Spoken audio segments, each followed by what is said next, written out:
안녕하세요. 박재은입니다. 오늘도 시장 소식 전해드리도록 하겠습니다. 간밤 주식시장이 열리지 않았던 만큼 잠시 현재까지 올해 시장을 돌아보고 또 내년을 준비하기 좋은 타이밍일 것 같아서 준비를 했습니다. 먼저 올해 주식시장 리뷰로 시작을 해볼 텐데요. 미국의 자산관리회사 봄파이드 웰스 대표 더글라스 보네파르트는 올해를 플러스 마무리하려면 무려 15만 2,670%의 수익률을 이번 주에 얻어야지 가능하다고 봤습니다. 이렇게 올해 시장이 얼마나 처참했는지 보여주는데요. 실제로 빅테크 기업 5곳의 시가총액이 약 3조 달러, 한화로 약 3,827조 원 증발을 했습니다. 그렇기 때문에 굉장히 상황이 좋지 않은 상황인데요. 특히 메타는 주가가 올해 들어 64.9%나 폭락하면서 시총이 3천억 달러, 한화 약 383조 원 수준으로 쪼그라들기도 했습니다. 지속적인 금리 인상으로 당장의 수익이 아닌 미래 가치에 대한 기대감으로 움직이는 성장주기 때문에 직격탄을 맞은 것으로 풀이되고 있는데요. CNBC에 따르면 그래도 3대 지수 중 다우가 상대적으로 선방하는 모습을 보였습니다.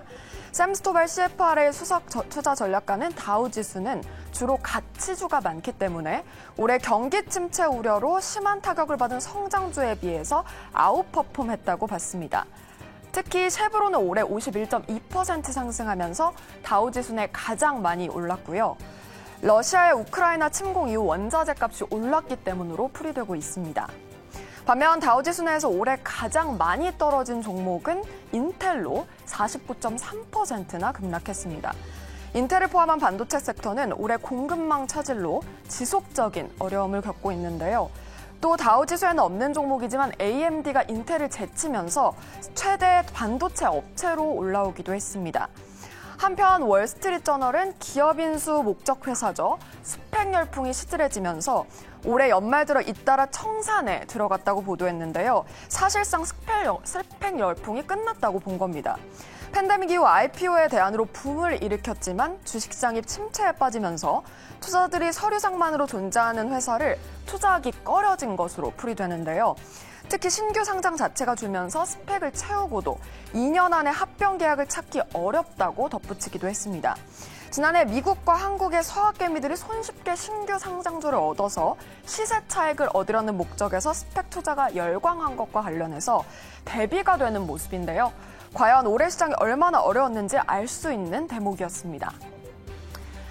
네, 하지만 진짜 중요한 건 앞으로의 전망이겠죠. 이번에는 현재까지 나온 전문가의 분석 알아보도록 하겠습니다. 먼저 CNBC는 샘 스토바를 인용해서 올해 낙폭이 상대적으로 더 컸던 걸 감안했을 때 S&P 500과 나스닥 지수가 a bigger rebound, 즉 더 큰 반등을 보일 수 있다고 봤습니다. 실제로 팩트셋에 따르면 현재 평균 30개 종목 중에 10개 종목이 상승세로 연말을 마무리할 채비를 하고 있는데요. 이 긍정적인 전망에 또 한 표를 던진 전문가가 있었습니다. 바로 마이클 요시마키 데스티네이션 웰스 매니지먼트 최고 경영자인데요. 빅테크는 죽지 않았다면서 주가가 반등할 거라고 본 겁니다.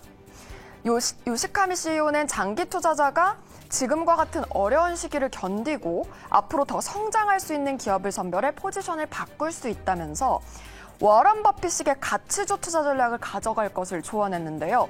특히 아마존, 애플, 그리고 알파벳을 언급했습니다. 골드만삭스와 시티 같은 투자은행들도 내년 아마존과 메타 플랫폼이 긍정적으로 흘러갈 것을 전망했습니다. 시가총액의 큰 기업 중에서 위험과 보상이 가장 좋은 것들을 기업 포지셔닝이 좋고요. 내년에 더 나은 이익 전망률로 지난 6개월 동안 주가가 부진했던 곳으로 보고 있습니다. 시티 역시 장기적 장점이 단기적 부진을 상쇄했다고 표현했는데요.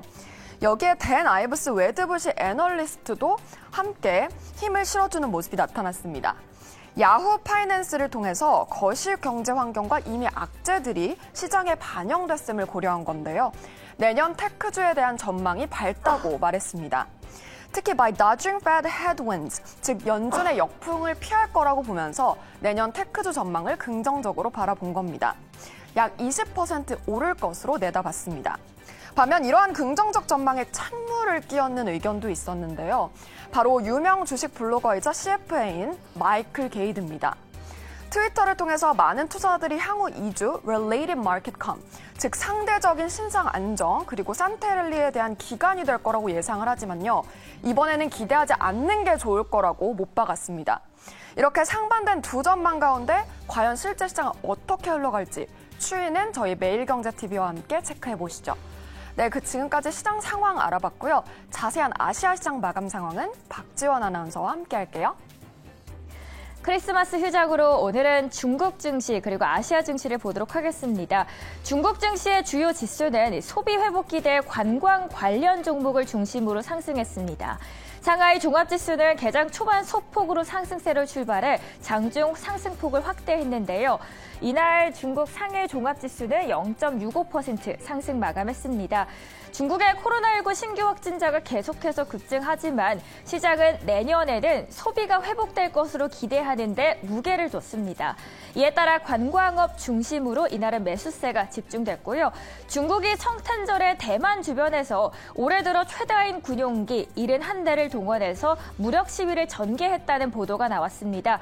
중국과 대만 사이의 군사적 갈등은 중국 국방 관련주의 수혜로도 이어졌습니다.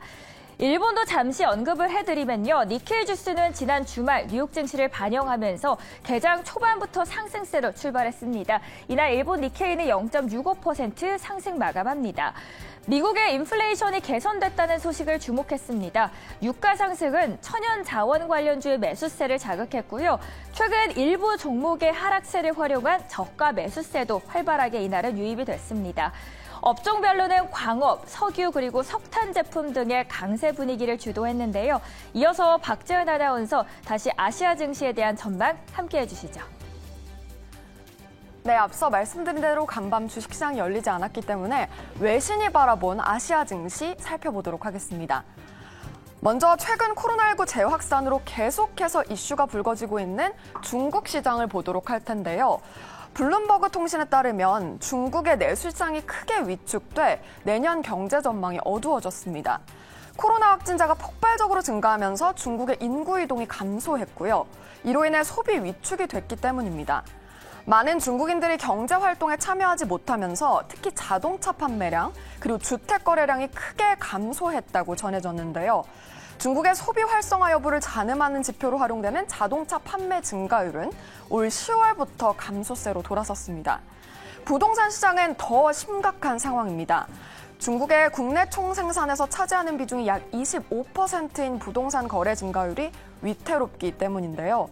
문제는 중국 경제 부진은 우리나라에도 악영향을 준다는 겁니다. 한국의 중국 수출이 27% 감소한 것도 중국 내 수요가 급감했기 때문이라는 분석이 나온 건데요. 여기에 더해 중국의 대규모 아이폰 생산 시설이 있는 애플도 타격이 불가피할 것으로 전망되고 있습니다. 파이낸셜 타임즈는 공장뿐만 아니라 창고 유통 물류 그리고 운송에도 영향을 받을 수 있다면서 현재 아이폰 90% 이상을 중국에서 조립하고 있기 때문에 애플의 불확실성이 커지고 있다고 밝혔습니다. 중국의 코로나19 대응 성과에 따라서 향후 2개월에서 6개월이 애플의 공급망 건재 여부를 결정하는 결정적인 순간이 될 거라고 덧붙였는데요.